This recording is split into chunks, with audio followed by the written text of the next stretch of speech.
పట్టణంలోనికి జయప్రవేశము చేసినటువంటి విధానాన్ని బట్టి మనము ఈ దినమును మట్టల ఆదివారముగా మనం ఆచరించుకుంటూ ఉన్నాం.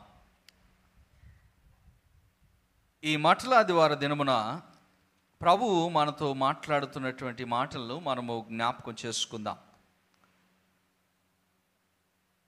జకర్యా గ్రంథములో 9వ అధ్యాయము మనం చదువుకున్నటువంటి లేఖన భాగము 9వ అధ్యాయము 9వ వచనము నుండి మనము చదువుకుని ఉన్నాం. 12వ వచనం వరకు మనం చదువుకున్నాం. ఈ లేఖన భాగంలో జ్ఞాపకం చేయబడుతున్నటువంటి మాటల్లో మనం చూస్తే, సియోను నివాసులారా బహుగా సంతోషించుడి, యెరూషలేము నివాసులారా ఉల్లాసముగా ఉండుడి. నీ రాజు నీతిపరుడును రక్షణ గలవాడును దీనుడనై గాడిద పిల్లనెక్కి నీ యొద్దకు వచ్చుచున్నాడు. ప్రేమైనటువంటి వారలారా, ఈ లేఖన భాగంలో జకర్యా 520లోనే, క్రీస్తు పూర్వము ప్రభువుకు ముందు 520లోనే ఈ మాటలను జకర్యా ప్రవచించాడు. ఈ మాటల్లో మనం జ్ఞాపకం చేసుకుంటున్నటువంటి మాటలు చూస్తే ఏమని అంటున్నాడంటే, సియోను నివాసులారా సంతోషించండి, నీ రాజు ప్రవేశిస్తున్నాడు, నీ యొద్దకు నీ రాజు వస్తూ ఉన్నాడు. ఇది ఇక్కడ ఉన్నటువంటి సారాంశం. అయితే రాజు నీ యొద్దకు వస్తూ ఉన్నాడు అనేటువంటి మాటను మనం జ్ఞాపకం చేసుకోవాలి.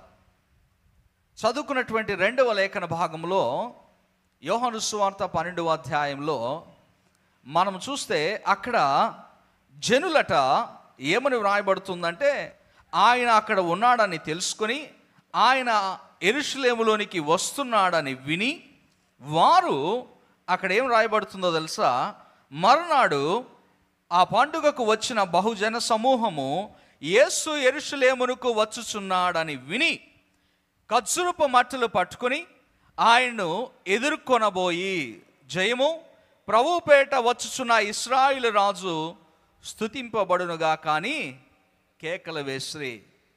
ఇక్కడేమో రాజు వస్తున్నాడు అనేటువంటి వార్తను జకర్యా ప్రవచించాడు. యోహాను పత్రికలో, యోహాను సువార్తలో, మార్కు సువార్తలో, లూకా సువార్తలో, అలాగే మత్తయి సువార్తల్లోనూ, ఈ 4 సువార్తల్లోనూ వ్రాయబడుతున్నటువంటి మాటలు ఏంటంటే, ప్రజలు, జనసమూహము రాజును ఎదుర్కొన్నారు. ఇప్పుడు మీరు ఇందాక ఒక పాట పాడారు, వస్తానని చెప్పిన యేసు రాకమానునా. మరి వస్తే ఎదుర్కోవడానికి సంఘము సిద్ధమేనా? యెరూషలేము పట్టణంలోనికి ప్రభువు వస్తున్నాడని వినినప్పుడు యెరూషలేము ప్రాంతంలో ఉన్నటువంటి ప్రజలే కాదు, చుట్టుపక్కల ఉన్నటువంటి జనులే కాదు, అనేక దూర ప్రాంతాల నుండి వచ్చినటువంటి వారు. ఎందుకు వచ్చారు వారంతా? పస్కా పండుగను ఆచరించడానికి వచ్చినటువంటి వారు. యెరూషలేము దేవాలయములో, యెరూషలేము పట్టణములో పస్కా పండుగను, పులియని రొట్టెల పండుగను ఆచరించడానికి వచ్చినటువంటి జనాంగము అనేక మంది ఉన్నారు. వాస్తవానికి ఉన్నటువంటి జనుల కంటే కూడా విస్తారమైనటువంటి జనము ఆ రోజు ఆ పట్టణములో ఉన్నారు. అయితే వారందరూ ఎందు నిమిత్తము వచ్చి ఉన్నారంటే పస్కా పండుగను ఆచరించడానికి వచ్చారు. అలాగే మరొక దానికోసము వచ్చారు. ఎందుకోసం వచ్చారట? యోహాను సువార్తలో వ్రాయబడుతున్నటువంటి మాటలు ఏంటంటే, మరణము నుండి లేపబడినటువంటి లాజరును చూడడానికి, అలాగే లాజరును మరణము నుండి లేపినటువంటి యేసును చూడడానికి ఆ రోజు అనేక మంది యెరూషలేము పట్టణంలోనికి వచ్చారు. అనేక మంది ప్రభువును ఎదుర్కోవడానికి వచ్చారు. ఖర్జూరపు మట్టలు పట్టుకొని ఎదుర్కొని వచ్చారు. ప్రభు యెరూషలేము పట్టణంలోనికి ప్రవేశిస్తున్నప్పుడు వారి బట్టలు, పై బట్టలు తీసి పరిచారు, మట్టలు పరిచారు.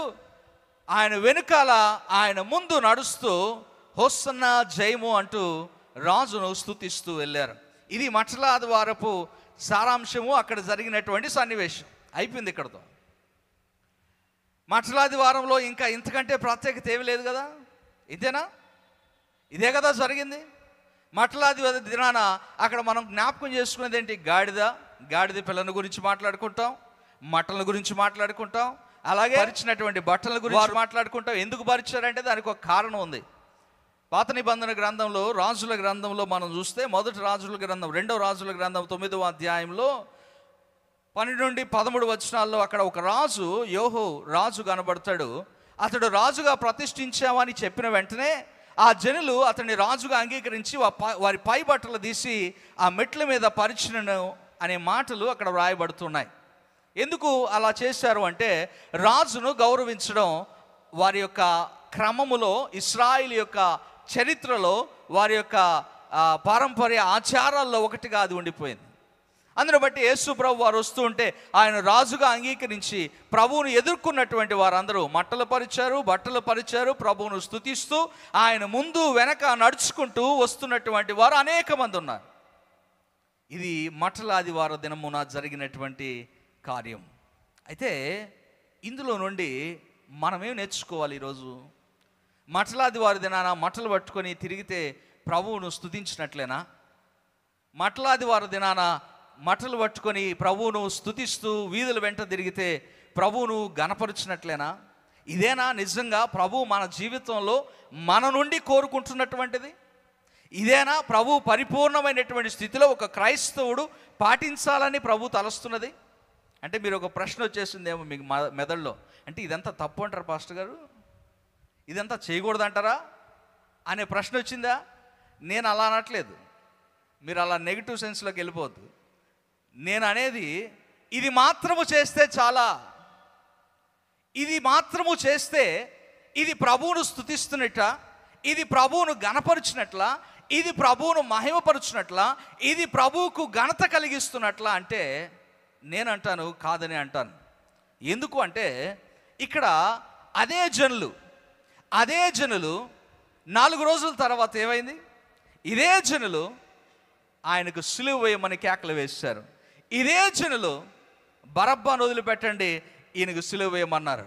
ఇదే జనులు రాజుగా ఎంచినటువంటి ఇదే జనులు హోసన్నా జయమని చెప్పినటువంటి ఇదే జనులు అక్కడ ఏమన్నారు? అదే ప్రభువును, అదే రాజును సిలువకు అప్పగించారు. ఇప్పుడు వారు మనము ఒకటేగా? మరి వారిలాగా స్తుతిస్తే వారిలాగా అప్పగించిన వారమే అవుతాం. ఇక్కడ ఎలా స్తుతిస్తున్నాము అనేది ప్రాముఖ్యమైనటువంటి విషయము. ఎలా ప్రభువును ఎదుర్కొంటున్నాము, నీ రాజును ఎదుర్కోవడానికి నీవు పొందుకోవాల్సినటువంటి, నీవు కలిగి ఉండాల్సినటువంటి అర్హత, నీకు కలిగి ఉండాల్సినటువంటి ఆ తత్వము, నీ యొక్క మనస్తత్వము, నీ యొక్క ఆలోచన విధానాలు ఎలా ఉండాలి అనేదే ఈ మట్టలాదివారి దినాన మనం నేర్చుకోవాలి. అందుకే జకర్యా వ్రాస్తూ, జకర్యా ప్రభు ఎలా వస్తూ ఉన్నాడో జ్ఞాపకం చేస్తున్నాడు. ఎలా వస్తూ ఉన్నాడు అంటే 9వ అధ్యాయము మనం చూస్తే, జకర్యా 9వ అధ్యాయము అక్కడ యేసు ప్రభువును గురించి మాట్లాడుతూ, ఆ రాజును గురించి ప్రవచిస్తూ అక్కడ 3 విషయాలను మనకు జ్ఞాపకం చేస్తున్నాడు. వీటిని మనము నిత్యము చదువుకుంటూనే ఉంటాం. మనకు ఎప్పుడు తెలిసినటువంటి మాటలే. ఏమంటాడు? బహుగా సంతోషించుడి, యెరూషలేము నివాసులారా ఉల్లాసముగుండుడి, నీ రాజు నీతిపరుడును రక్షణ గలవాడును దీనుడునై గాడిద పిల్లను ఎక్కి నీ యొద్దకు వచ్చున్నాడు. How he is coming to you? ఎలా వస్తున్నాడు ఈ దగ్గరికి? ఎలా మనల్ని ఎదుర్కొంటున్నాడు? ఆ రోజు యెరూషలేము పట్టణాన్ని గురించి వ్రాయబడుతున్నాయి, కానీ ఈ మాటలు ఇదే మనం అన్వయింపజేసుకుంటే ప్రభు నీ దగ్గరకు, నీ ఎదుటకు ఎలా రాబోతున్నాడు, ఎలా వస్తున్నాడు, ఎలా వచ్చాడు, నీవు ఎలా ప్రభువుని గైకుని ఉన్నావు, ఎలా తెలుసుకుని ఉన్నావు అంటే ఆయన నీతిపరుడుగా నీ దగ్గరికి వచ్చినటువంటి వాడు, ఆయన రక్షణ కలిగిన వాడుగా వచ్చినటువంటి వాడు, ఆయన దీనుడై గాడిద పిల్లనెక్కి నీ దగ్గరకు వచ్చినటువంటి వాడు. గుర్రం ఎక్కి నీ దగ్గరకు రాలేదు. రాజరిక వ్యవస్థలో గాడిదనెక్కి వచ్చినటువంటి రాజు ఎవరో ఉండరు, యేసు ప్రభు తప్పితే. అలాంటిది యేసు ప్రభు వారు ఇక్కడ జ్ఞాపకం చేస్తున్నటువంటి మాటలు ఏంటంటే, మన దగ్గరకు ప్రభు వస్తున్నది ఎలా వస్తున్నాడు? నీతిపరుడును రక్షణ గలవాడును అలాగే దీనుడనై వస్తున్నాడు. మరి ఆ రాజును ఎదుర్కోవడానికి నువ్వెలా ఉండాలి? ఆ రాజును ఎదుర్కోవడానికి నీవెలా ఉండాలి? నీ జీవితం ఎలా ఉండాలి? నీ విశ్వాస జీవితం, ఆధ్యాత్మికమైనటువంటి జీవితం ఎలా ఉంటే ఆ రాజును నువ్వు ఎదుర్కోగలుగుతావు? ఇప్పుడు రాజును ఎదుర్కోవడానికి ఆయన ఇలాంటి స్థితిలో ఇలాంటి రాజు వస్తున్నాడని లేఖనం చెప్తున్నప్పుడు అలాంటి రాజును ఎదుర్కొనే వాళ్ళు ఎలా ఉండాలి? ఇది కదా రావాల్సిన ప్రశ్న. యెరూషలేము పట్టణంలోనికి వస్తున్నాడంటే ఆ రాజును ఎదుర్కోవడానికి జనులు, బహుజన సమూహము, అక్కడ ఉన్నటువంటి ప్రజలందరూ మట్టలు పట్టుకొని ఇదిగో ఒకరు చెప్తూ ఉంటే మరొకరు వెనకాల నుండి వారు కూడా హోస్తనా చేయమనుకుంటూ వెళ్ళినటువంటి వారు. అక్కడ ఉన్నటువంటి ఆ జన సమూహంలో అందరూ ప్రభువును పరిపూర్ణంగా నమ్మి విశ్వసించి వచ్చినటువంటి వారు కాదు. అందులో కొందరు మరికొందరిని ప్రభావితం చేశారు. అందుకే వారు మాట్లాడుకుంటూ యోహాను సువార్తలో ఆ చివరి మాటల్లో మనం చూస్తే అక్కడ ఏమంటారట, వాళ్ళు ప్రధాన యాజకులు వాళ్ళు ఏమనుకుంటున్నారు, వారు అక్కడ పరిశీలు ఉన్నటువంటి వారు పరిశీలు వాళ్ళు ఏమంటున్నారు, కావున పరిశీలు ఒకరితో ఒకరు మన ప్రయత్నములు ఎట్లు నిష్ప్రయోజనమైపోయినో చూడుడి, ఇదిగో లోకము ఆయన వెంట పోయినదని చెప్పుకొని, లోకం ఆయన వెంట వెళ్ళిపోయింది.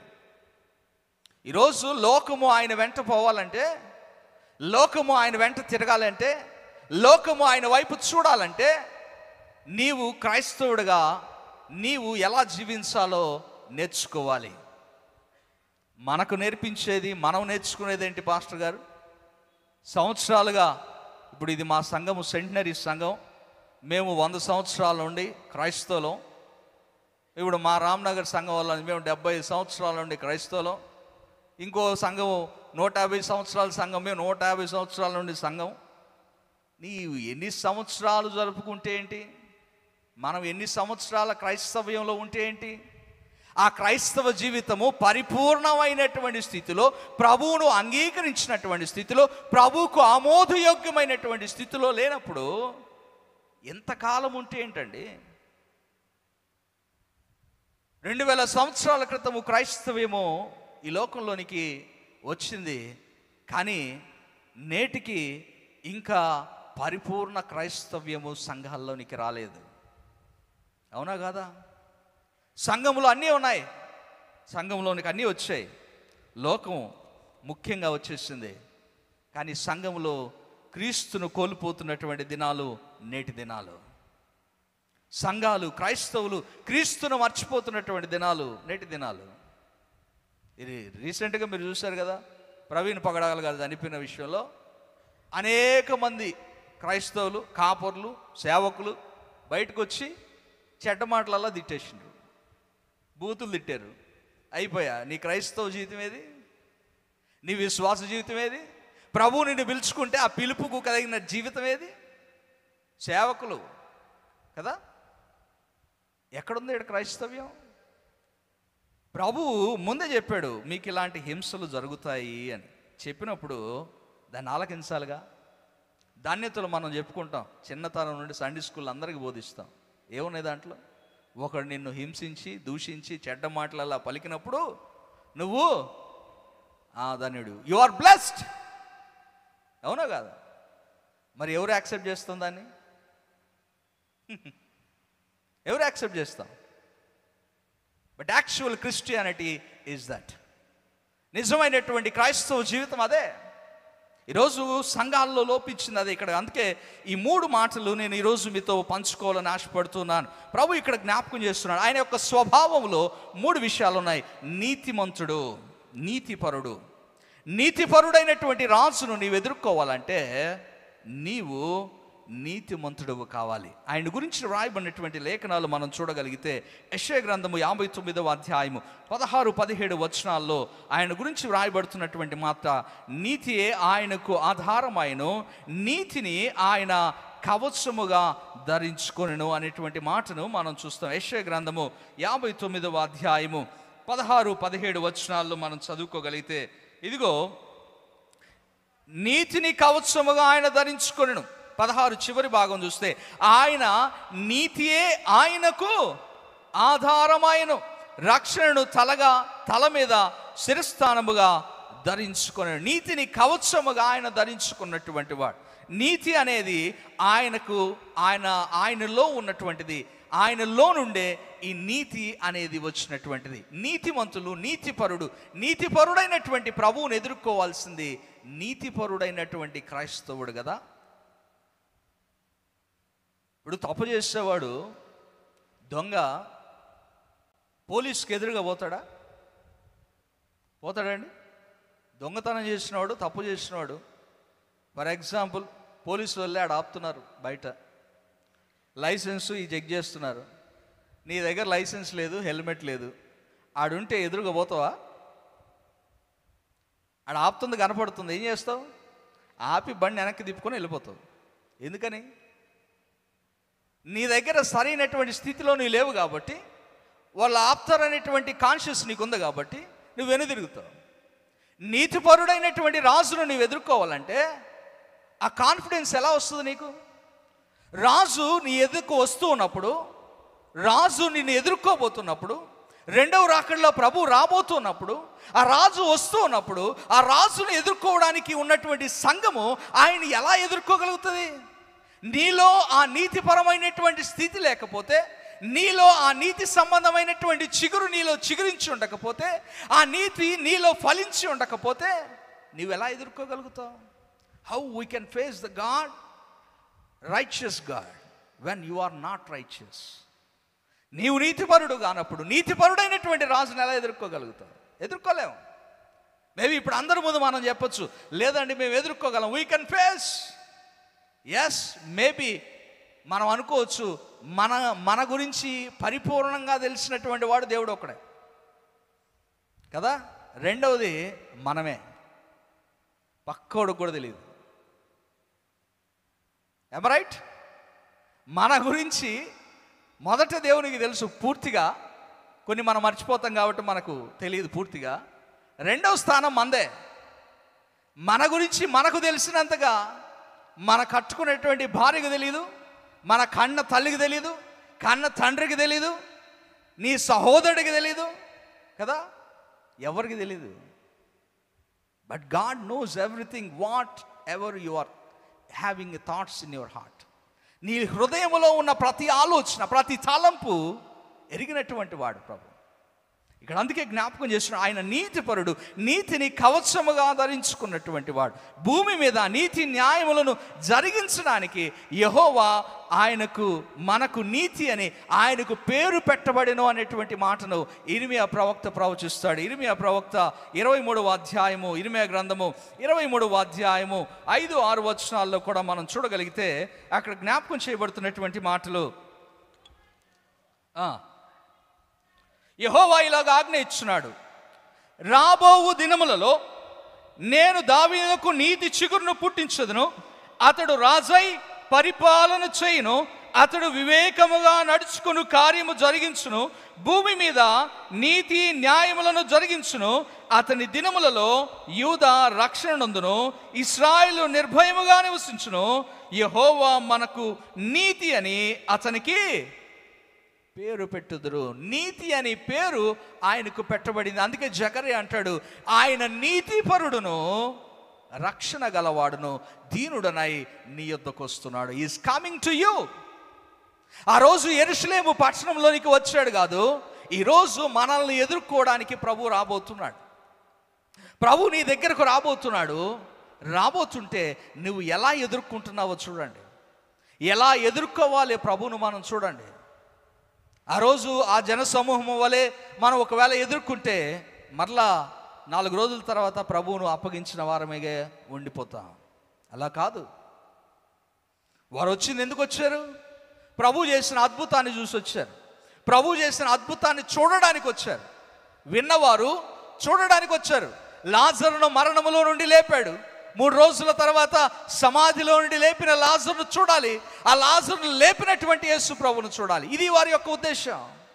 ఈరోజు ప్రభువుని ఎదుర్కోవడానికి వస్తున్నటువంటి ఉద్దేశం ఏంటి? What is the motive of the Christianity today? ఏంటి మన యొక్క ఉద్దేశం? ఎందుకు వస్తున్నాం ప్రభుని చూడడానికి? ఎందుకు ప్రభుని ఎదుర్కొంటున్నాం? ప్రభుని ఎదుర్కోవడానికి కావలసింది నీతి అనే కవచము మనకు అవసరమైనది. ఎందుకు మనకు నీతి అంటే, ఎందుకు మనకు నీతి కావాలి? ఎందుకు మనం నీతిపరులుగా ఉండాలి? ఎందుకు? యేసు ప్రభు వారు నీతిపరుడు కదండి, మనము నీతిమంతులుగా ఉండమని ప్రభు చెప్పాడా? చెప్పాడండి? చెప్పాడా? ఎక్కడైనా చెప్పాడా? చెప్పాడు. చూద్దామా? యోహాను పత్రిక, మొదటి యోహాను పత్రిక చూడండి. మొదటి యోహాను పత్రిక 2వ అధ్యాయము,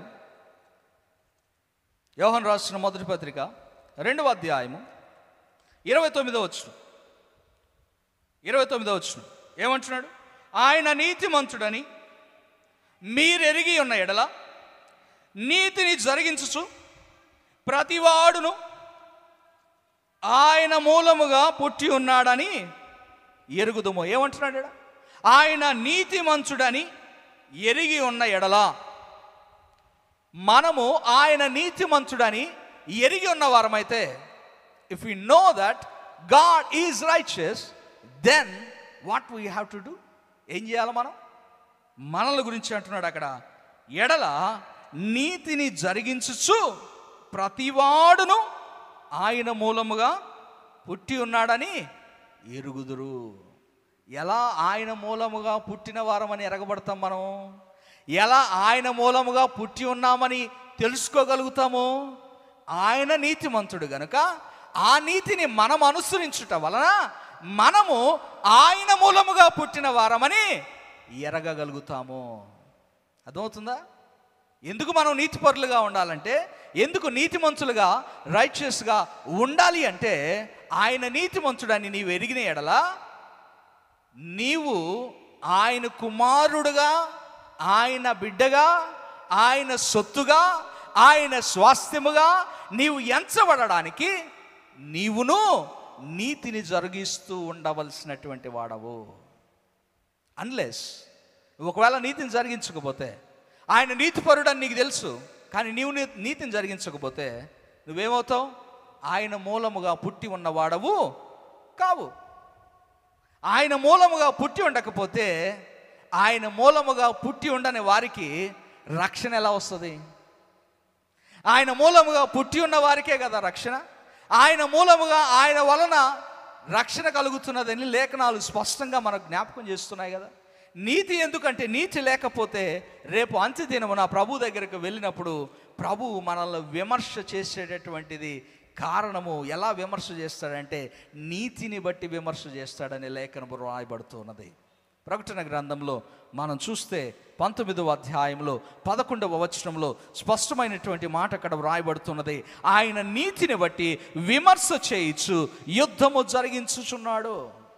నీతిని బట్టి విమర్శ చేస్తూ యుద్ధం చేస్తున్నాడు. ఎప్పుడట? ఎప్పుడో చూడండి అక్కడ. ఎప్పటి సందర్భాన్ని గురించి వ్రాయబడుతుంది అది? ఇందాక అన్నాం కదా, వస్తానని చెప్పిన యేసు రాక మానవు కదయ్యా. ఎప్పుడు వస్తావు?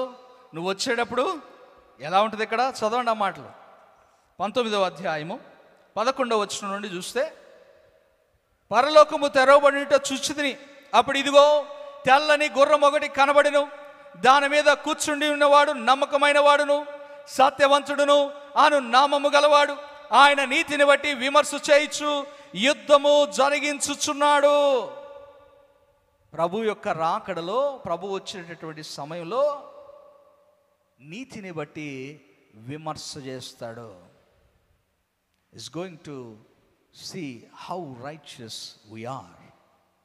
నువ్వు ఎంత నీతిమంతుడుగా ఉన్నావు, ఎంత నీతిని అనుసరిస్తున్నావు. అదేమంటే, నీతిని గురించి మాట్లాడితే కొంతమంది అనొచ్చు, ప్రభు లేఖనంలోనే చెప్పాడు కదండి, ఒక్కడనూ నీతిమంతుడు లేడన్నాడు కదా, మరి మనకాడ నుండి వస్తుందండి? ఏమండి, అంతేనా? లేఖనం చెప్తున్నది ఒక్కడనూ నీతిమంతుడు లేడు.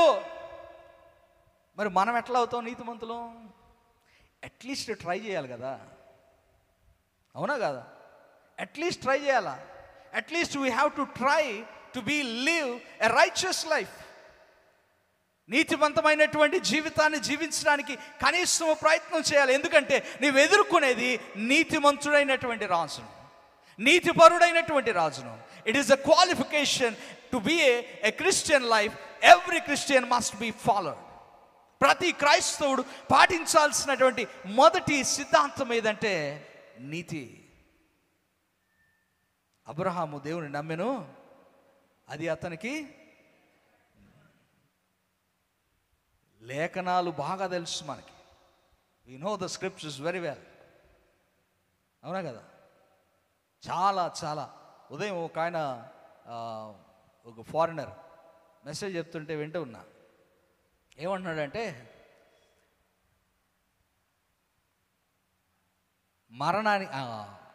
నరకానికి పరలోకానికి జస్ట్ 14 సెంటీమీటర్స్ డిస్టెన్స్ అన్నాడు.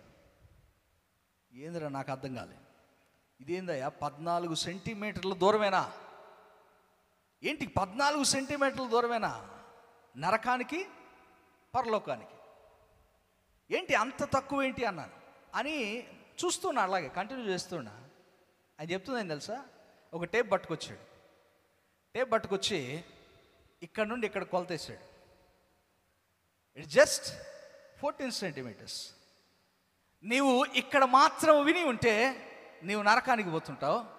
అది ఇక్కడ దాకా చేరితే నీ రాజ్యంలోనికి నువ్వు వెళ్తావు, పరలోక రాజ్యంలోకి.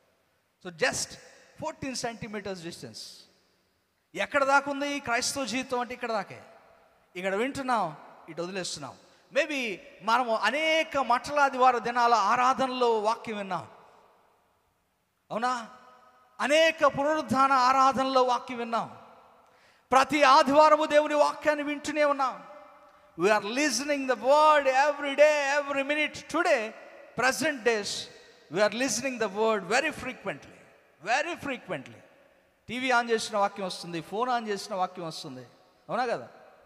Every minute. బట్ వింటున్న వారు ఎంతమంది? విన్నది తీసుకుంటున్నటువంటి వారు ఎంతమంది?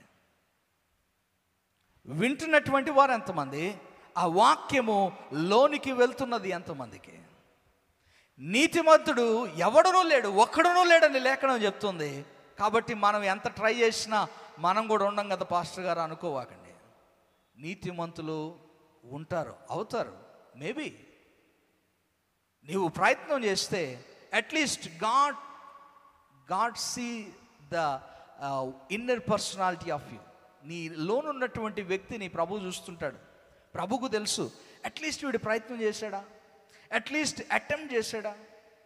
అట్లీస్ట్ ఇప్పుడు మార్క్స్ వేసేటప్పుడు, క్వశ్చన్ ఆన్సర్ షీట్ మార్క్స్ వేసేటప్పుడు ఎలాంటి టీచర్ అయినా అటెంప్ట్ చేస్తే ఒక 2 లైన్లు రాసిన అర మార్క్ అయినా వేస్తాడు. ఏరా టీచర్స్ ఉన్నారు చాలామంది, నాకు తెలుసు. అర మార్క్ అయినా వేస్తారు. ఎందుకు వేస్తారు? అట్లీస్ట్ అటెంప్ట్ చేశాడని. ప్రభు ఎదుట విమర్శ చేసినప్పుడు నిన్ను అట్లీస్ట్ నువ్వు అటెంప్ట్ చేస్తే, అరే పోనీలే నా బిడ్డ కొంతన్న ప్రయత్నం చేస్తాడు. ఆయన కృపను బట్టి మనకు రక్షణ కలిగింది, అవునా కాదా? మన గొప్పతనం కాదు, మన యొక్క నీతిమత్తమైనటువంటి జీవితాన్ని బట్టి కాదు, మన విశ్వాసాన్ని బట్టి కాదు, కేవలము కృపను బట్టి ఆయన మనకు రక్షణ అనుగ్రహించాడు. రెండవ మాటను ఇక్కడ మనకు జ్ఞాపకం చేయబడుతుంది, ఆయన రక్షణ గలవాడును. నీతిమంతుడు గనుక మనము నీతిమంతులం అవ్వాలి. ఎలా ఎదుర్కోగలుగుతాం ప్రభువుని అంటే, we need to be righteous and then we need to face the God. We are following the Jesus, we are following the word, and we are following from past many years. అనేక సంవత్సరాల నుండి మనం అనుసరిస్తూనే ఉన్నాం, కానీ ప్రభువును పరిపూర్ణమైనటువంటి స్థితిలోనికి మనం అనుసరించే వారముగా ఉండాలనేది ప్రభు ఇక్కడ జ్ఞాపకం చేస్తున్నాడు. రెండో మాటను చూద్దాం. ఏంటట? నీ రాజు యెరూషలేము నివాసులారా ఉల్లాసముగునుడు, నీ రాజు నీతిపరుడును రక్షణ గలవాడును. అక్కడ అనేకమైనటువంటి విషయాలను జకర్యా వ్రాస్తూ వస్తాడు. ఏమంటాడంటే, ఆయన రక్షణను అనుగ్రహించడానికి వచ్చినటువంటి వాడు, ఆయన రక్షణను దయచేస్తున్నటువంటి వాడు, ఆయన వలన రక్షణ కలుగుతున్నది అనేటువంటి మాటలను అక్కడ పొందుపరుస్తూ అనేకమైన విషయాలు అక్కడ జ్ఞాపకం చేస్తాడు. మనం ఒకవేళ చూడగలిగితే జకర్యా గ్రంథము 9వ అధ్యాయంలో మనం చదువుకున్నటువంటి మాటల అనంతరము 10వ వచనం నుండి చూస్తే, ఎఫ్రాయిములో రథములు ఉండకుండా నేను చేసేదను, యెరూషలేములో గుర్రములు లేకుండా చేసేదను, యుద్ధపు విల్లు లేకుండా పోవును, నీ రాజు సమాధాన వార్త అన్యజనులకు తెలియచేయును, సముద్రము నుండి సముద్రం వరకు, యూఫ్రటీస్ నది మొదలుకొని బుదిగిందపొల వరకు అతడు ఏలును, మరియు నీవు చేసిన నిబంధన రక్తమును బట్టి తాము పడిన నీరు లేని గోతిలో నుండి చెరపట్టుబడిన నీ వారిని నేను విడిపించదను. బంధకముల్లో పడి ఉండి నిరీక్షణ గలవార్లారా, మీ కోటలను మరలా ప్రవేశించుడి, రెండంతలో మీకు మేలు చేసేదను, నేడు నేను మీకు తెలియచేయుచున్నాను. ఇంకా అంటాడు, యోధా వారికి నాకు విల్లుగా వంచుచున్నాను, ఎఫ్రాయిము వారిని బాణములుగా చేయుచున్నాను, సియోను నీ కుమారులను రేపుచున్నాను, సూర్యుడు ఖడ్గం ప్రయోగించినట్లు నేను నిన్ను ప్రయోగించును, గ్రేకీయులారా సియోను కుమారులను నీ మీదకి రేపుచున్నాను. విడిపిస్తానంటున్నాడు, రక్షిస్తానంటున్నాడు, తిరిగి మరలా నడిపిస్తానంటున్నాడు. ఇదిగో వారి మీదకి వస్తున్నటువంటి వారి మీదకు తిరిగి వారిని సైన్యముగా పంపిస్తానంటున్నాడు. God want to redeem everyone who are in the troubles, who are in the ఏమన్నా కట్టబడినటువంటి స్థితిలో నుండి విడుదల ఇవ్వాలని ఆశపడుతున్నాడు. అందుకే ప్రభు జ్ఞాపకం చేస్తున్నాడు. అందుకే సింబాలిక్గా గాడిద పిల్లను ఆ సందర్భాన్ని ప్రభు ఉపయోగించుకొని ప్రభు అంటాడు, కట్టబడి ఉన్నటువంటి గాడిద పిల్ల మీకు కనబడును, కట్టబడినటువంటి దానిని తీసుకొని రండి అన్నాడు. దాని యొక్క ఉద్దేశం ఏంటంటే, కట్టబడినటువంటి మానవుని జీవితాన్ని విడుదల కలిగించడానికి, రక్షణ కలిగించడానికి, రక్షణ ఇవ్వడానికి ప్రభువు జయప్రవేశము చేసి ఉన్నాడు అనేది జ్ఞాపకం చేస్తున్నాడు. ఆ దినమున రక్షణ అవసరమైనది, అక్కడ రక్షింపబడడానికి అక్కడ ప్రభువు వచ్చి ఉన్నాడు. అయితే ఆ రక్షణ వారు పొందుకున్నవారా, అక్కడ ఉన్నటువంటి వారు రక్షింపబడినటువంటి వారా, అక్కడ ప్రభువును అనుకరించినటువంటి వారు, వెంబడించినటువంటి వారు, హోసన్నా జయము హోసన్నా జయము అని పలికినటువంటి వారు, ప్రభు ఎదుట బట్టలు పరిచిన వారు, మట్టలు పరిచినటువంటి వారు, ప్రభువును చూడాలని వచ్చినటువంటి వారు అందరూ రక్షింపబడిన వారేనా? రక్షింపబడిన వారేనా? ప్రభువును పరిపూర్ణంగా తెలుసుకున్న వారేనా? ప్రభువును పరిపూర్ణంగా ఎరిగినటువంటి వారేనా? కాదు. అందులో కొందరే. వచ్చిన వారిలో అనేకులు ప్రభువును కేవలము ఒక ప్రవక్తగా చూస్తారు. అందుకే మనము లేఖనంలో చూడగలిగితే ఒక సందర్భంలో రాయబడుతుంది, యెరూషలేములో ఉన్నటువంటి జనులట ఆయన అలాగున జయప్రవేశం చేస్తుంటే ఆయన చూసి కలవరపడెను అనేటువంటి మాట ఉంటుంది. యెరూషలేము వారందరూ కలవరపడెను. ఎందుకు కలవరపడ్డారట? ఎందుకు కలవరపడ్డారో తెలుసా? ఎప్పుడు కలవరపడ్డారు చెప్పండి? 2 సందర్భాల్లో కలవరం కలిగింది. 2 సందర్భాల్లో. ఎప్పుడు? మొదట మత్తయి సువార్తలో 21వ అధ్యాయము 10వ వచనంలో చూడొచ్చు. ఆయన యెరూషలేములోనికి వచ్చినప్పుడు పట్టణమంతయు ఈయన ఎవరో అని కలవరపడెను. 2 సందర్భాల్లో కలవరం కలిగింది. ఎప్పుడు? జ్ఞానులు హేరోదు దగ్గరకు వచ్చినప్పుడు, హేరోదుతో రాజు పుట్టాడు అని చెప్పినప్పుడు అప్పుడు కలవరం కలిగింది. లేఖనంలో మీరు చూడండి. తర్వాత ఆయన మరలా యేసు ప్రభువారు అదే రాజు, రాజుగా పుట్టినటువంటి ఆయన యెరూషలేములోనికి జయప్రవేశం చేస్తున్నప్పుడు మరలా కలవరం కలిగింది. ఎందుకు కలవరం? రాజు. ఎవరు ఈ రాజు? ఏంటి ఈయన రాజుగా ఎలా వస్తున్నాడు? ఎందుకు రాజుగా ఈయన్ని అభివర్ణిస్తున్నారు? ఎందుకు రాజుగా జనులు ఆయన స్తుతిస్తున్నారు? ఎందుకు రాజుగా అనేక మంది ఆయన వెంబడిస్తున్నారు? అర్థం కాలేదు. Plenty of people they don't know who Jesus is really. నిజంగా యేసు ఎవరో పరిపూర్ణంగా వాళ్ళు ఎవరికి తెలీదు. కొందరు పిలుస్తూ వస్తున్నారు, వస్తున్నా చేయమంటే వీళ్ళు వెనకాల వస్తున్నారు. కొందరు మట్టలు పరుస్తుంటే వీళ్ళు బట్టలు పరుస్తున్నారు. అందరు వెనకాల వీరు కూడా వెళ్ళిపోయారు. గుంపులో గోవింద అంతే. ఒకడు పోతా ఉంటే వాడు వెనక 10 మంది పోయారు అంతే. నిజంగా ప్రభువును ఎరిగి రక్షణ పొందుకొని ప్రభు వెనకాల వెళ్ళిన వారు కాదు. ఈరోజు ప్రభువును నీవు ఎదుర్కోవాలంటే, రక్షణ గలవాడైనటువంటి ఆయన నీవు ఎదుర్కోవాలంటే రక్షణ పొందుకున్న వారిగా నీవు నేను ఉండాలి. రక్షణ పొందుకున్న వారు ఎలా ఉంటారో లేఖనాల్లో మనం చూస్తే, యోహాను సువార్త 10వ అధ్యాయము 9వ వచనంలోనికి మనం వెళ్తే అక్కడ వ్రాయబడుతుంది. మాటలు మనం చదువుకోగలిగితే వ్రాయబడుతున్నటువంటి మాటలను చూడండి. యోహాను సువార్త 10వ అధ్యాయము 7వ వచనం నుండి కూడా 9వ వచనం మనం చూస్తే, నేనే ద్వారమును, నా ద్వారా ఎవడైనను లోపల ప్రవేశించిన ఎడల వాడు రక్షింపబడిన వాడై లోపలికి పోవచ్చు, బయటికి వచ్చుచు మేత మేయుచుండెను. ఎలా ఉంటాడు? ఆయన ద్వారా లోపలికి ప్రవేశించినటువంటి వాడు ఏం చేస్తాడట? ఏం చేస్తాడు?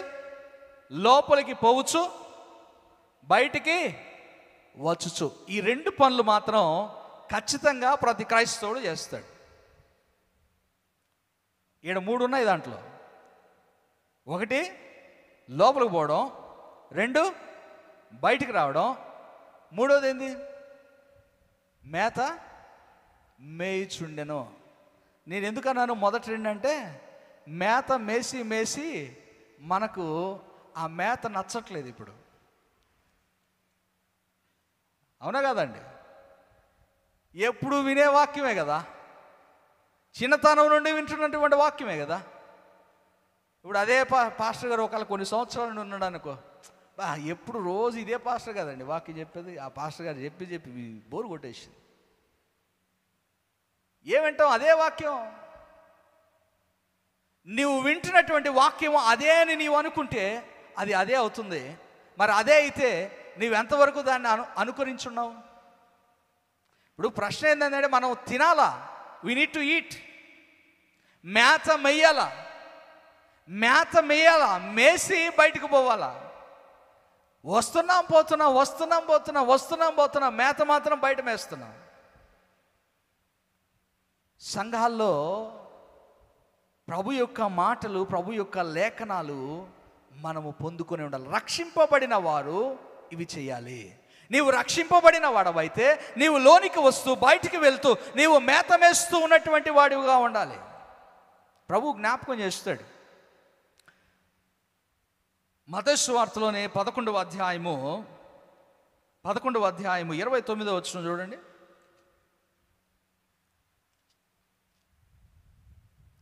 నేను సాత్వికుడును, దీన మనస్సు గలవాడను గనుక మీ మీద నా కాడి ఎత్తుకొని ఏం చేయాలంటండి? నా యొద్ద లర్న్, నేర్చుకోండి నా దగ్గర. ఎంతమంది నేర్చుకుంటున్నాం మనం? ఎంతమంది ఈరోజు, ఒకవేళ ఈరోజు అనుకుందాం, దేవుని మందిరంలోనికి వచ్చే ముందు ఈరోజు నేను ఏదైనా నేర్చుకోవాలి అని వచ్చిన వారు ఎంతమంది? 4-5 చేతులు కనపడ్డాయి నాకు టక్కన, అంతే. నిజం చెప్తున్నా. తర్వాత ఇప్పుడు ఎత్తినరు, కానీ ముందు 4-5 టక్కన అనంగాలు ఇటు ఎత్తిన వాళ్ళు. అంటే దాని ఉద్దేశం ఏంటి? వస్తున్నాం, it is the part of our life. అంతే. మన జీవితంలో ఒక సహజ సిద్ధమైనటువంటి ఒక క్రమం అయిపోయింది మందిరానికి రావడం. అంతేగాని దీంట్లో ప్రత్యేకత ఏమీ లేదు. There is nothing importance more than a Sunday. అంతేనా? ప్రతి ఆదివారం వచ్చినట్టే వస్తున్నాం, ప్రతి ఆదివారం లాగా వస్తున్నాం, పాటలు పాడుతున్నాం, స్తుతిస్తున్నాం, వాక్యం వింటున్నాం, వెళ్ళిపోతున్నాం. We are listening the word but not accepting the word. వాక్యం వింటున్నాం కానీ ప్లేట్లో వేసుకుంటున్నాం, తినకుండా ప్లేట్ ఆడబడేసిపోతున్నాం. అంతే. మేత మేస్తే అది లోపలికి వెళ్ళి ఏమవుద్దండి? ఇప్పుడు మీరు భోజనం చేస్తారు కదా, ఇందాక నేను వచ్చేటప్పుడు చాలామంది టిఫిన్ చేస్తుండారు, తిన్నారు కదా, తిన్నది లోపలికి వెళ్ళి పని చేస్తుందా, లేకపోతే తిన్నట్టే తిని ఇక్కడ నుండి మళ్ళీ బయటకు వస్తుందా? ఏమండి? తిండింది ఎక్కడ పోద్ది? లోపల పోద్దా? లోపల పోయి జీర్ణాశయంలోకి పోయి దాంట్లో ఉన్నటువంటి ప్రోటీను, దాంట్లో ఉన్న క్యాలరీస్ అవన్నీ బాడీకి ఇచ్చి అది వేస్ట్ బయటికి వెళ్ళిపోతుంది. అంతేనా? నీ లోపలికి దేవుడి వాక్యం పోతుంటే అది నిన్ను ఎంత బలపరుస్తుంది? నీ లోపలికి వాక్యాన్ని తీసుకుంటూ ఉంటే అది నిన్ను ఎంత స్థిరపరుస్తుంది, నీ లోపలికి వాక్యం వెళ్తూ ఉంటే అది నిన్ను ఎంత బలపరుస్తుంది, అది ప్రభువులో నిన్ను ఎంతవరకు పరిపూర్ణ స్థితిలోనికి నడిపిస్తున్నది. ప్రశ్నించుకోవాలిగా. ప్రతి క్రైస్తవుడు ఈ మాటలు ప్రశ్నించుకోవాలా. ప్రతి ఒక్కరు. నేను మా సంఘంలో కూడా ఇలాగే చెప్తా, మళ్ళీ ఇక్కడే చెప్పానని అనుకోవకండి. నా ప్రసంగాలు యూట్యూబ్లో ఉంటే చూసుకోండి, ఎక్కడైనా ఇలాగే చెప్తా. వాక్యము ఉన్నది ఉన్నట్టుగా మనతో మాట్లాడుతున్నప్పుడు మనం వినాలంతే. We need to listen. Doctor దగ్గరికి వెళ్తాం, మనకు ఒక రోగం వచ్చింది, డాక్టర్ దగ్గరికి వెళ్ళి డాక్టర్ మందులు ఇచ్చాడు, మందులు ఇస్తే డాక్టర్ నేను వేసుకోను అంటే కుదురుతుందా? వేసుకోకపోతే ఏమవుద్ది? రోగం ముదిరితే అది ఇంకో దానికి దారి తీస్తుంది. ఏం చేస్తావు? డాక్టర్ చెప్తే చచ్చినట్టు వేసుకుంటావు. డాక్టర్ చెప్పాడంటే మందు కూడా మానేస్తారు చాలామంది. ఏమని? ఒరే తాగితే చచ్చిపోతావు నాయన అంటే మానేస్తాడు. అదే ఇంట్లో వాళ్ళు చెప్తే వింటాడా? పాస్టర్ చెప్తే వింటాడా? సేవకులు చెప్తే వింటాడా? లేకపోతే కుటుంబీకులు సొంత బిడ్డలు చెప్తే వింటారా? వినరు. అదే డాక్టర్ చెప్తే వింటారు. ఎందుకు? డాక్టర్ కదా, వైద్యం చేసేవాడు. వాక్యం అండి ఇది. భౌతిక జీవితానికి కాదు కానీ నీ ఆత్మీయ జీవితానికి వైద్యం చేసేటటువంటిది వాక్యం. It can cure your all sinful life. ఈ వాక్యము నీ హృదయాన్ని శుద్ధీకరించేది. ఈ వాక్యము నీ హృదయాన్ని భద్రపరిచేది. ఈ వాక్యము నీ హృదయాల్లో ఇదిగో నిన్ను పరిపూర్ణమైనటువంటి స్థితికి నడిపించేది. అందుకే అంటున్నాడు, రక్షణ కలిగినటువంటి వాడు, నా ద్వారా లోనికి వచ్చినటువంటి వాడు, రక్షింపబడిన వాడుగా చెప్పుకునేవాడు, వాడు లోనికి వస్తూ బయటికి వెళ్తూ మేత మేస్తూ ఉండవలసినటువంటి వాడు, కాడిని ఎత్తుకొని నా దగ్గర నేర్చుకొనవలసినటువంటి వాడు. We need to learn every day with God. ప్రభు దగ్గర నేర్చుకొనవలసినటువంటి వారము. అపోస్తుల కార్యముల 4వ అధ్యాయము 12వ వచనంలో చూస్తే, ఆయన నామమున తప్ప మరి ఏ నామమున రక్షణ లేదు అనేటువంటి మాటను మనకు జ్ఞాపకం చేస్తున్నారు. అక్కడ వ్రాయబడుతున్నటువంటి మాటలు 4వ అధ్యాయము 12వ వచనము, ఈ నామమునే మనము రక్షణ పొందవలెను కానీ ఆకాశము కింద మనుషుల్లో ఇవ్వబడిన మరి ఏ నామమున రక్షణ పొందలేము. We cannot be saved by any other name in this world. ఏ నామముతో కూడా నీవు రక్షణ పొందుకోలేవు. ఒకే ఒక్క నామము, అది క్రీస్తు నామము. యేసు నామములో మాత్రమే నీకు రక్షణ, యేసు నామములో మాత్రమే నీకు విడుదల, యేసు నామములో మాత్రమే నీకు విమోచన. Only one name. అదే ఇక్కడ జ్ఞాపకం చేస్తున్నాడు. రక్షణ కలిగిన వారముగా ఉండాలి. క్రీస్తు ద్వారా రక్షింపబడుటకే దేవుడు మనలో నియమించుకున్నాడు. He anointed us, he appointed us, he selected us, he chose us to be salvation, to be saved, to have the salvation from Jesus. తెస్సలోనిక పత్రిక పౌలు రాస్తాడు. మొదటి తెస్సలోనిక పత్రిక 5వ అధ్యాయం, మొదటి తెస్సలోనిక పత్రిక 5వ అధ్యాయం 9వ వచనం నేను చదివిస్తాను. మన ప్రభు అయిన యేసు క్రీస్తు ద్వారా రక్షణ పొందుటకే దేవుడు మనలో నియమించిన కానీ ఉగ్రత పాలగుటకు నియమింపలేదు. ఈ మాట గుర్తుపెట్టుకోండి. దేవుడు ఉగ్రత పాలగుటకు మనల్ని నియమించుకోలేదు. బాప్టిస్ట్ చర్చ్ లాలాగూడ సంఘంలో దేవుడు మనల్ని ఎందుకు నియమించుకున్నాడు అంటే ఉగ్రతకు గురి కావడానికి కాదు, రక్షణ పొందడానికే ప్రభువు నియమించుకున్నాడు. So we need to be saved and we need to be live the life in the saved people. ఎక్కడ ఉండాలి మనం? రక్షింపబడిన వారి సమూహముతో మనం ఉండవలసిన వారు, రక్షింపబడిన వారిగా ఉండవలసినటువంటి వారు, రక్షణ పొందుకున్న వారిగా ప్రభువును ఎదుర్కొనవలసినటువంటి వారమని ప్రభువు జ్ఞాపకం చేస్తున్నాడు. నిత్య రక్షణ ఎవరికి అనుగ్రహిస్తాడంటే హెబ్రీయులకు రాసిన పత్రికలో జ్ఞాపకం చేస్తాడు. ఎవరికి నిత్య రక్షణ అంటే విధేయులైనటువంటి వారందరికీ మాత్రమే నిత్య రక్షణ అనుగ్రహిస్తానని జ్ఞాపకం చేస్తున్నాడు. సమయాన్ని బట్టి నేను ముందుకు వెళ్ళిపోతున్నాను, ఎందుకంటే సమయం నాకు ఇచ్చిన సమయం అయిపోతుందేమో అనిపిస్తుంది. రక్షణ పొందుకున్న వారే ప్రభువును ఎదుర్కోగలుగుతారు. అంతే కదా. ప్రభు వచ్చినప్పుడు ప్రభువుని ఎదుర్కొనేది ఎవరు ఎదుర్కొనేది? ప్రతి బరియల్ గ్రౌండ్లో మనం చదువుకుంటూనే ఉంటాం. ఎవరు? పరలోకము నుండి ప్రభు దిగివచ్చును, క్రీస్తునందుండి మృతులైన వారు మొదట లేతురు, ఆ మీదట సజీవులమై నిలిచిండు మనము వారితో కూడా ఏకముగా ప్రభువును ఎదుర్కొనుటకు ఆకాశ మండలమునకు మేఘముల మీద కొనిపోబడదాము. ఎవరిల్లు? క్రీస్తునందుండి మృతులు, రైట్. మళ్ళీ సజీవులైన వాళ్ళు వీళ్ళు ఎక్కడున్నారు?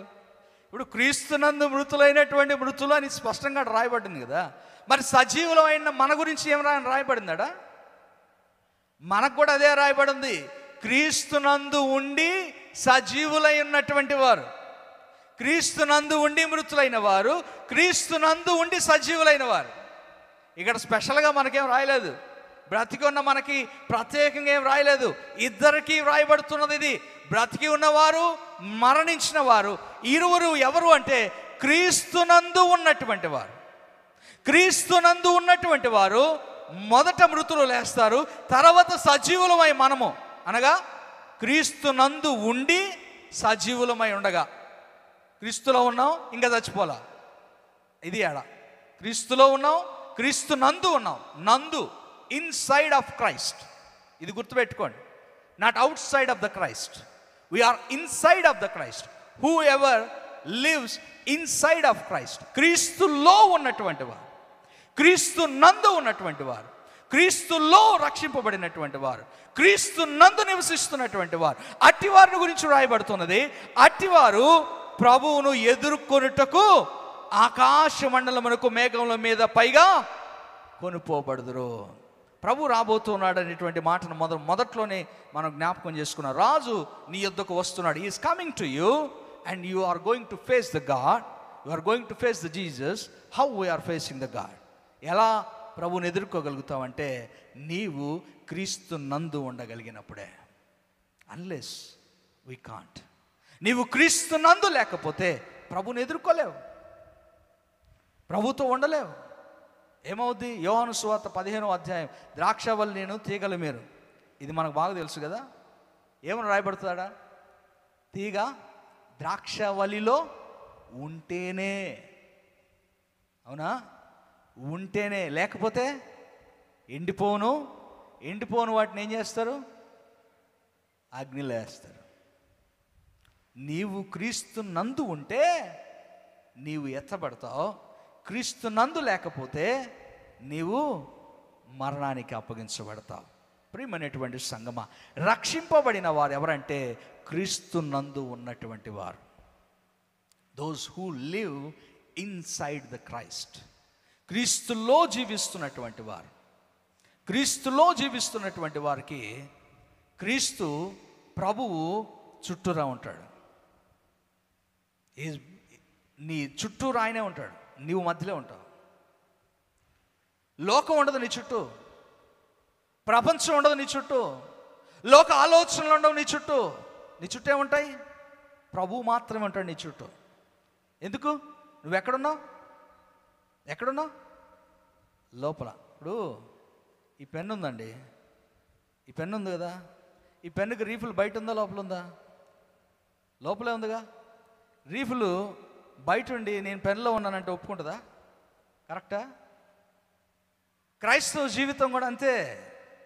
నువ్వు క్రీస్తులో ఉంటేనే, లోపల ఉంటేనే నువ్వు పట్టుకొని రాయగలుగుతావు. ఇది పెన్నుగా గుర్తించబడుతుంది. లేకపోతే దట్ ఈస్ జస్ట్ రీఫిల్. దాని విలువ కూడా మారిపోద్ది. పెన్ను విలువ 10 రూపాయలు ఉంటే రీఫిల్ విలువ ఎంత ఉంటుంది? 4 రూపాయలు 5 రూపాయలు ఉంటుంది. అంతేనా? 200 పెన్ను అయినా తీసుకోండి, 500 పెన్ను అయినా తీసుకోండి, పెన్ను లోపల రీఫిల్ విలువ తక్కువే. పెన్ లేకపోతే రీఫిల్కి విలువ లేదు. క్రీస్తు నీ జీవితంలో లేకపోతే, క్రీస్తులో నీవు లేకపోతే you are unfit, you are nothing, zero. క్రీస్తులో నీవు లేకపోతే యు ఆర్ జీరో. అందుకే ప్రభు అన్నాడు, రక్షింపబడినటువంటి వాడిగా ఉండాల్సినటువంటి వాడు నీవు, రక్షణ కలిగిన వాడిగా, రక్షణ పొందుకున్న వాడిగా ఆయన ఎదుర్కొనవలసినటువంటి వాడవై ఉన్నావు అని జ్ఞాపకం చేస్తున్నాడు. రక్షింపబడిన వాడు ఎలా ఉంటాడు? నీతిపరుడు రక్షింపబడిన స్థితిలోనికి నడిపించబడతాడు. నీతిపరుడైనటువంటి ప్రభువు ఎదుర్కొనగలిగిన వాడు రక్షణ పొందుకుంటాడు. రక్షణ పొందుకున్నటువంటి వాడు ఎలా ఉంటాడు అంటే 3వ మాటను ఇక్కడ జ్ఞాపకం చేస్తున్నాడు. జకర్యా గ్రంథము 9వ అధ్యాయము 3వ మాటలోనికి వెళ్దాం. ఏమంటాడు అక్కడ? ఈ రాజు నీతిపరుడును రక్షణ గలవాడును ఏమట? దీనుడనై గాడిద పిల్లను ఎక్కి నీ యొద్దకు వస్తున్నాడు. దీనుడై ఆయన నీ దగ్గరకు వస్తున్నాడు. ఎంత దీనుడుగా ఆయన తను తాను ఎంచుకున్నాడో చూడండి. ఎంత దీనమైనటువంటి స్థితికి తను తాను అప్పగించుకున్నాడో మనకు తెలుసు. ఫిలిప్పీయులకు రాసిన పత్రికలో చూస్తే 2వ అధ్యాయము 8వ వచనంలో సిలువ మరణము పొందునంతగా విధేయత చూపించినటువంటి వాడు. విధేయత నిత్య రక్షణకు కారణమవుతుందని హెబ్రీయులకు రాసిన పత్రికలో ఉంది. నిత్య రక్షణ నీకు కావాలంటే విధేయత నీకు కావాలి, దీన స్థితి కావాలి, దీన మనస్సు కావాలి, దీనత్వము కావాలి. ఇంకా మీకా గ్రంథంలో ఒక మాట వ్రాయబడుతుంది. మీకా గ్రంథంలో నేను గతంలో దీని మీద ధ్యానం చేశాను. మీకా గ్రంథం 6వ అధ్యాయం మనం చూస్తే అక్కడ 6వ అధ్యాయము 8వ వచనం, ఏది ఉత్తమమో నీకు ఏది ఉత్తమమో అది తెలియజేస్తున్నాను. ఏంటిదట ఉత్తమమైనటువంటిది? ఏంటిది ఉత్తమమైనటువంటిదంట? మనుషుడా, ఏది ఉత్తమమో అది నీకు తెలియజేయబడి ఉన్నది. ఏంటట? న్యాయముగా నడుచుటయు, కనికరమును ప్రేమించుటయు, దీన మనస్సు కలిగి నీ దేవుని ఎదుట ప్రవర్తించుటయు. దీన మనస్సు కలిగి నీ దేవుని ఎదుట ప్రవర్తించుట. మనుషుల ఎదుట గురించి మాట్లాడలా నేను ఇక్కడ. In front of God. ఇప్పుడు పరిసయ్యుడు సుంకరి ప్రార్థించడానికి ఇద్దరు వెళ్ళారా? వెళ్ళి ప్రార్థన చేస్తున్నారు. పరిసయ్యుడు ఎలా ప్రార్థన చేశాడు? ఆకాశం వైపు కళ్ళెత్తి, అయ్యా వారానికి 2 దినాలు నేను ఉపవాసం ఉంటున్నా, దశమ భాగం ఇస్తున్నా, ఇంకా ముఖ్యంగా ఈ సుంకరి వలె లేనందుకు నీకు వందనాలు. ఇంకా ఏం చేస్తున్నాడు? Is praising himself. తను తాను గొప్పగా ఎంచుకుంటూ చెప్తున్నాడు, నేను వీడి వలె లేనందుకు నీకు వందనాలు అన్నాడు. సుంకరి ఆకాశము వైపు కన్నులెత్తుటకైనను ధైర్యము చాలక గుండెలు బాదుకుంటూ, పాపినైన నన్ను కరుణించు. ఎవరు కరుణించబడ్డారు? వారి ఇరువురిలో దశమ భాగం ఇచ్చి ఉపవాసం ఉండి, చెప్పండి, దశమ భాగం ఇచ్చాడు, ఉపవాసం ఉన్నాడు. ఇంకా నేను నీతిపరుడు, ఐ యామ్ రైచియస్, తన్ను తాను నీతిపరుడుగా ఎంచుకున్నాడు. He himself claimed that he is righteous. కానీ సుంకరి ప్రార్థన ఆయన విన్నాడు. అవునా కదా? ఎందుకని విన్నాడు? ఇన్ ఫ్రంట్ ఆఫ్ గాడ్, దేవుని ఎదుట నీవు దీన మనస్సు కలిగి ఉండాలి. దేవుని ఎదుట నిన్ను నువ్వు గొప్పలు చెప్పుకుంటే దేవునికి తెలుసు. నేను ముందే చెప్పా, మన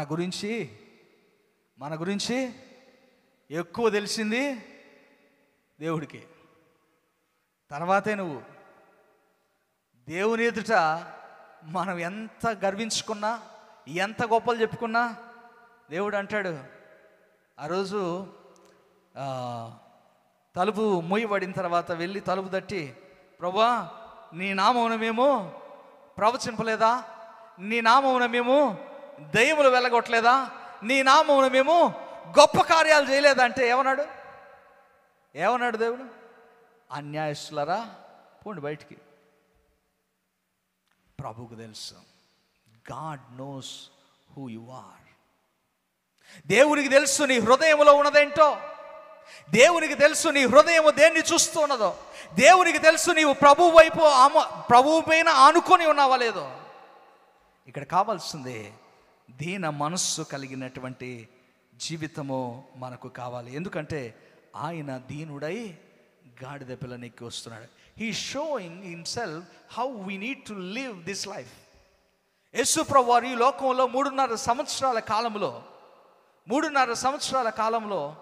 ఆయన పరిచర్య కాలంలో ఆయన మనకు నేర్పించింది ఏంటంటే ఎలా జీవించాలి అని. అవునా కదా? అంతేనా? ఎలా జీవించాలో నేర్పించాడు, అంతే కదా?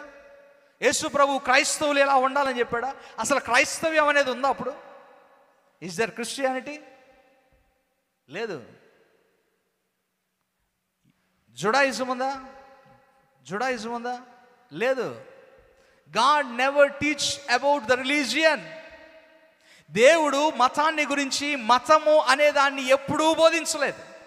He never. ఆయన చెప్పిందల్లా ఒకటే, ఇలా జీవించాలి. You need to live this life like this. నేను ఎలా జీవిస్తున్నానో నన్ను పోలి మీరు జీవించాలి, అంతే. ఇక్కడ మతం లేదు, మార్గం ఒకటే ఉంది. There is only way, there is no religion. ఈరోజు బయట క్రైస్తవులు చెప్పలేక ఆగిపోతున్నటువంటి సందేశం ఇదే. మతము అనుకుంటున్నాం. No, this is not religion, this is the way. ఇది మార్గం, ఇది మతం కాదు. ప్రభు అందుకే ఇక్కడ జ్ఞాపకం చేస్తున్నాడు, దీన మనస్సు కలిగి మనము ప్రభు ఎదుట ఉండవలసినటువంటి వారం. యెషయా గ్రంథము 66వ అధ్యాయం ఇదొకటి చదువుకొని నేను మన వాక్యాన్ని ముగించుకుందాం. యెషయా గ్రంథము 66వ అధ్యాయం 2వ వచనం చూడండి. ప్రభువు ఎవరిని దృష్టిస్తాడో చూడండి, ఎవరిని చూస్తున్నాడో చూడండి. నా హస్తకృత్యములు అవి నా వల్ల కలిగినవని యెహోవా సెలవిచ్చున్నాడు. ఎవడు దీనుడై నలిగిన హృదయము గలవాడై నా మాట విని వణుకుచుండునో వానినే నేను. ఎవరిని చూస్తాడట దేవుడు? ఎవరైతే దీనుడై నలిగిన హృదయము గలవాడై నా మాట విని వణుకుతుంటాడు. ఈడ ఎన్నున్నాయి చూడండి. దీనుడు, నలిగిన హృదయం, వినడం, తర్వాత వణకడం. ఎంతమంది వణికారు? ఎంతమంది వాక్యం చెప్తే మీరు వణికారు చెప్పండి నాకు. ఎంతమంది వాక్యం విని మనం వణికిపోయామో చెప్పండి. వణికేమో ఎప్పుడైనా? ఒక్కసారైనా భయం వేసిందా? వణుకు అంటే ఎప్పుడు కలుగుద్ది? కరోనా వచ్చినప్పుడు కలిగింది, అవునా కదా? కరోనా వచ్చినప్పుడు కలిగిందా లేదా? భయం కలిగిందా? వణుకు కలిగిందా? పక్కింటోడికి తుమ్ములు వచ్చినాయంటే అవుట్, భయపడ్డారా లేదా? మరణం అంటే భయం, దేవుని వాక్యం అంటే, దేవుని మాట అంటే. యెషయా ప్రవచిస్తూ అంటున్నాడు, దీనుడై నలిగిన హృదయము గలవాడై నా మాట విని వణుకుతుంటాడు. దేవుని మాట వణుకు పుట్టించాలండి మనకి. దావీదు రాస్తూ, అయ్యా నీవు నన్ను కలుగు చేసిన విధాన్ని చూస్తే నాకు భయమును ఆశ్చర్యమును కలుగుతుందట. భయము, ఆశ్చర్యం. ఏముంది అంత గొప్ప? ఏముందండి అంత గొప్ప? మానవుడిలో అంత గొప్పతనం ఏముంది? అంత గొప్పగా చెప్పుకోవడానికి, అంత భయాన్ని కలిగించి ఆశ్చర్యాన్ని కలిగించేది ఏముంది?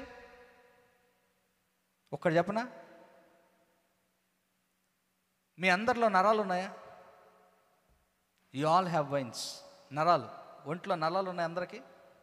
ఈ నరాలు మన శరీరం అంతా ఉన్నాయా? వీటి కొలత ఎంత ఉంటుంది?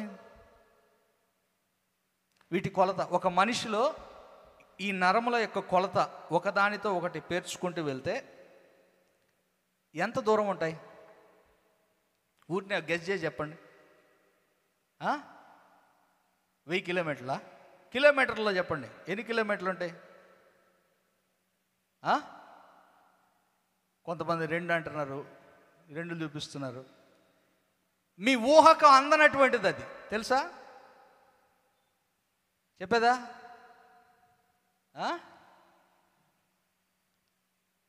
సార్ చెప్తున్నాడు, భూమిని 2.5 సార్లు చుట్టచ్చు. 97 కిలోమీటర్స్ నియర్లీ. ఒక మనిషిలో ఉండే నరాల కొలత భూమిని 2.5 సార్లు చుట్టచ్చు. నేను చెప్పి అబద్ధం అనుకోవద్దు, కాబట్టి గూగుల్లో వెళ్ళి గూగుల్ తల్లిని అడగండి, చెప్పుద్ది. You can search in Google. 2.5 సార్లు తిప్పచ్చట. ఒక్క శరీరంలో అంత పొడవైనటువంటి నరాలు ఎలా అమర్చాడు? ఇంత చిన్న శరీరంలో ప్రపంచాన్ని చుట్టగలిగినన్ని అంత పొడవైన నరాలు ఎలా అమర్చాడు, ఇమర్చాడు లోపలికి? ఆశ్చర్యం కదా? Everything is a marvellous act. మానవుని సృష్టిలో ప్రతిదీ అద్భుతమే, ఎవ్రీథింగ్. కానీ మనం గుర్తించం అంతే. ఇక్కడ అందుకే అన్నాడు, నా మాట విని ఎవరు వణుకుచున్నారో వారిని నేను చూస్తా. ఎవరు భయపడుతున్నారో నా మాట విని వాళ్ళని నేను చూస్తున్నా. విని వెళ్ళిపోయేవాడిని నేను చూడను. విని వాక్యానికి భయపడేవాడిని నేను చూడను. విని వాక్యానికి లోబడిన వాడిని నేను చూడను. శిష్యులకు చెప్పాడు, మీరు వెళ్ళి అదిగో అక్కడ కట్టబడి ఉన్న గాడిద పిల్లని తీసుకురమ్మంటే శిష్యులు వెళ్ళి తీసుకుని వచ్చారు. ఎవరైనా మిమ్మల్ని అడిగితే ఆపితే ఇది ప్రభువుకు కావాలని చెప్పండి అన్నాడు. అంతే కదా? లేదు, నేను ఆ ఓనర్తో మాట్లాడాను, మీరు పోయి తీసుకురండి, ఆ ఓనర్ మిమ్మల్ని ఏమండు అని ఏమని చెప్పండి ఆ ప్రభు. శిష్యులు గమ్ముకుపోయారు. ఒబీడియన్స్, వాక్యానికి లోబడేటటువంటి జీవితం. What ever he says they just obeyed. వాక్యానికి విధేయత చూపించాలి. విధేయత నీకు విజయానికి నడిపిస్తుంది, గుర్తుపెట్టుకోండి. సో ఈరోజు ప్రభు మనతో జ్ఞాపకం చేస్తున్న మాటలు, నీ రాజు నీతిపరుడు, రక్షణ గలవాడు, దీనుడు నీ వద్దకు వస్తున్నాడు.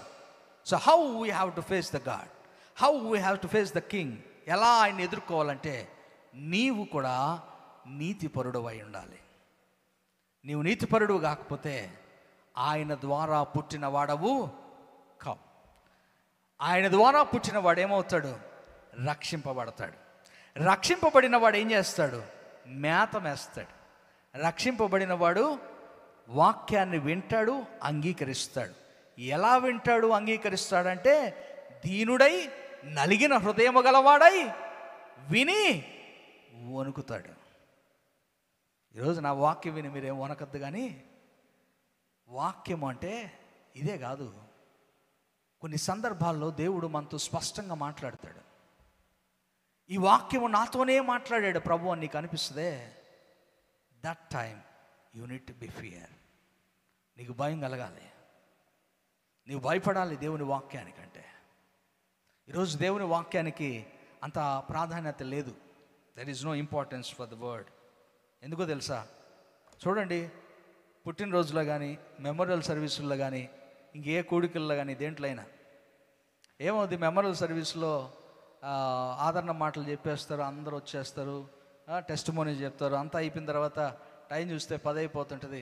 పాస్టర్ గారు ఒక 5 నిమిషాలు చెప్పండి వాక్యం అంటారు. ఉందా లేదా? మా సంఘంలో కూడా ఉంది, ప్రతి దగ్గర ఉండేది. పుట్టినరోజు ఆడ కూడా అంతే. పిల్లోడు నిద్రపోతాడండి, కేక్ కటింగ్ చేయాలా, 5 నిమిషాలు చెప్పండి. If there is no word in the life, in your life, there is no life in your life. గుర్తుపెట్టుకోండి, వాక్యము నీ జీవితంలో లేకపోతే నీకు జీవితమే లేదు అసలు. వాక్యము మనలో ఉండాలి, వాక్యములో మనం ఉండాలి. ఇదే క్రైస్తవ జీవితానికి కావాల్సింది.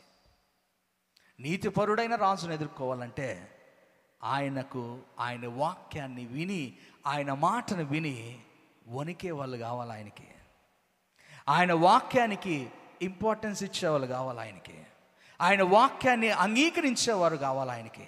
అలాంటి వారిని ప్రభు చూస్తాడు. అలాంటి వారి స్తుతులు ప్రభు వింటాడు. అలాంటి వారి ఆరాధన ప్రభు అంగీకరిస్తాడు.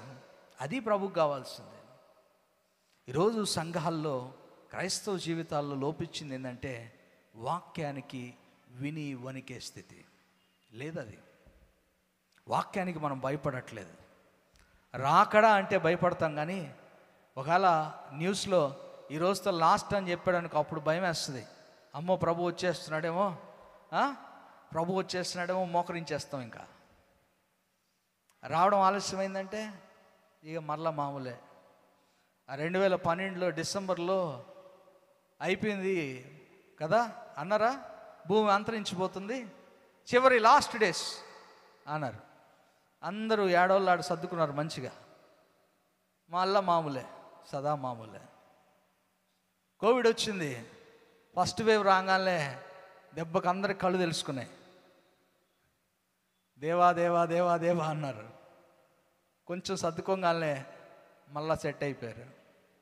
అప్పుడు రోజు ప్రార్థనలు, యూట్యూబుల్లో ప్రార్థనలు, జూమ్ మీటింగ్లో ప్రార్థనలు, ఎక్కడ చూసినా ప్రార్థనలే. ఇప్పుడు ఇంట్లో ప్రార్థనలు కరువు అయిపోయినాయి, వ్యక్తిగత జీవితాల్లో ప్రార్థనలు కరువు అయిపోయినాయి. ఆ రోజు భయంతో వచ్చింది భక్తి, ఈరోజు భయం లేక భక్తి రావట్లా. దేవునికి కావాల్సింది భయము, భక్తి అండి. ఒక్క మాట నేను చదివి ముగిచ్చేస్తా, ఎందుకంటే ఈ మాట దానికి రిలేట్ చేయబడుతుంది బాగా. ప్రసంగి గ్రంథంలో సొలొమోను అన్నీ రాసుకుంటూ వెళ్తాడు. అన్నీ వ్యర్థము వ్యర్థము వ్యర్థము వ్యర్థము వ్యర్థము వ్యర్థము వ్యర్థము, ఎవ్రీథింగ్. భూమి మీద సూర్యుని కింద అన్నీ వ్యర్థం అని చెప్పుకుంటూ వెళ్తూ 12వ అధ్యాయము 13వ వచనం, ఇదంతయు వినిన తర్వాత తేలిన ఫలితార్థము ఇదే. ఏంది ఫలితార్థం అట?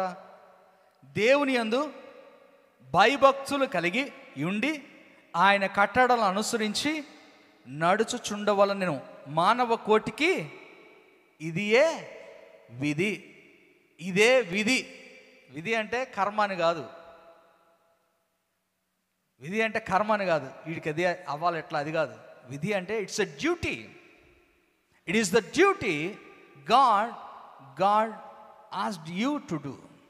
దేవుడు నిన్ను చేయమని చెప్పింది ఇదే. దేవుని యందు భయభక్తులు కలిగి ఉండి ఆయన కట్టడలను అనుసరించి నడుచుకోవడం.